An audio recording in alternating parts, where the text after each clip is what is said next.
2023 সালে আমাদের শুরুটা 2023 সালের রমজান মাসে কয়েকজন ছোট ভাই ছিল, ওরা মিলে আমরা শুরু করি।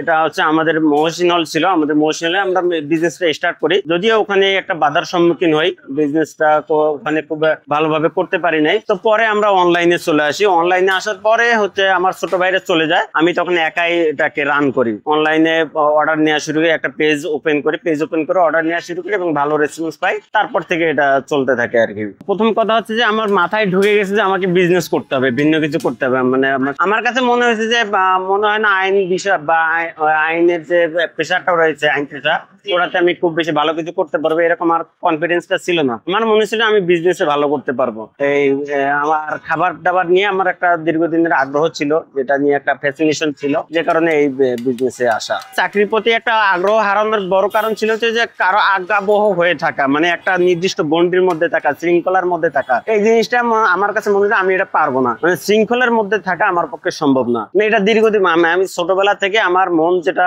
ইচ্ছা হয়েছে আমি ওটাই করছি। আমার ফ্যামিলি থেকে ওইভাবে খুব বেশি চাপ দেয়নি। বিজনেসে যদিও একটু মন খারাপ ছিল তাদের, কিন্তু আমার যেটা মনে হয়েছে যে আমি এটা করতে পারবো, এটা আমার জন্য ভালো, এটাই আমার জন্য আমি করব। প্রথম দিকের যেটা বাধা ছিল সেটা হচ্ছে যে ওই যে বিজনেসটা বুঝে উঠতে পারা।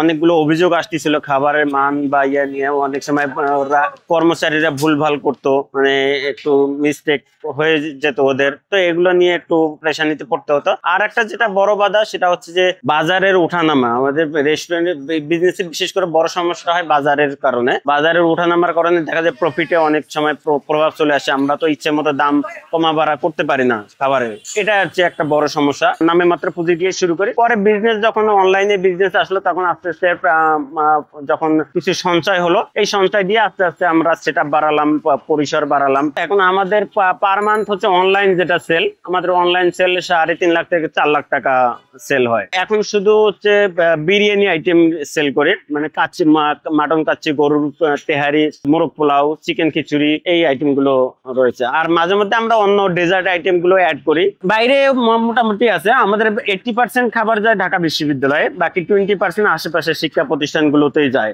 আর এর যে বলা চলে 90% কাস্টমার হচ্ছে স্টুডেন্ট, আমাদের যে রানিং স্টুডেন্ট তারাই আমাদের কাস্টমার। আর একটা বিষয় হচ্ছে যে এখানে যারা স্টুডেন্ট, মানে একেবারে নিডি স্টুডেন্ট অনেক আছে ক্যাম্পাসে, অনেকে কাজ চায়। আমাদের পরিসর তো অত বড় না, সবাইকে তো কাজ দিতে পারেন। তারপরে যতটুকু পারি চেষ্টা করি মানে আমাদের ক্যাম্পাসে ছোট ভাই ব্রাদার যারা আছে, ফিনান্সিয়াল ক্রাইসিসে আছে, ওদেরকে কাজে লাগানোর চেষ্টা করি। মানে মোটামুটি একটা ভালো সাপোর্ট হয়, ফিনান্সিয়াল সাপোর্টটা ওরা এখান থেকে কভার করতে পারে। একান্তই যদি পড়ালেখায় ফোকাস না থাকে, তাহলে আমার মনে হয় ভিন্ন কিছুতে একটু মনোযোগ দেওয়ার দরকার। যেমন আমার পড়ালেখায় আমি ওইভাবে ফোকাস দিতে পারতেছিলাম না, জন্য আমি এইদিকে ফোকাস করছি। কারো যদি পড়ালেখা ভালো লাগে, কারো যদি চাকরি ভালো লাগে, তাও অবশ্যই সে ওটা করতে পারে।